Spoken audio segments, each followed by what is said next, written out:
করবো আমি এই ঈদে বাড়ি খোয়া ভাঙা ইটির মতো ফেলাই হয়ে গেছে। এ ভাই এই এখানে বাড়ি করতেছে কিটা? এই তো ভাই আমি। ভাই আপনার বাসা কই? আপনি তো এই এলাকার না। ভাই ওই এলাকায় নতুন। হ্যাঁ ভাই আমি আপনাকে এলাকায় নতুনই।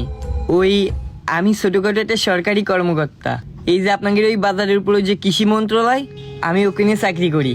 তা ওই কিছু টাকা পয়সা জমাইলাম, তাই আপনাদের এই জায়গায় জমি ভালো পেয়ে বাড়িটা করতেছি। হ্যাঁ তাই তো শুনলাম, কিন্তু আমাদের এই পর্যন্ত আসা লাগলো কেন? বাজেটটা অফিসে পাঠাই দেননি কেন? ভাই বুঝলাম না, কৃষির বাজেট? ও আপনারা এই জমি এলাকার কেউ হন? জমির টাকা পয়সা তো শোধ ভাই।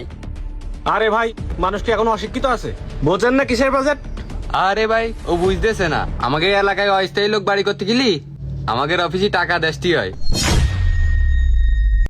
আপনি যে এই জায়গায় বাড়ি করতেছেন সমস্যা নেই, ভবিষ্যতে যে চেয়ারম্যান হবে তারা কিছু খাওয়াতে হবে না? তার পোলা পানরে খাওয়াতে হবে না? না হলে আপনি এখানে টিকতে পারবেন? এ ভাই শোনেন, আমাদের উপর থেকে পাঠাইছে, দেন টাকা দেন।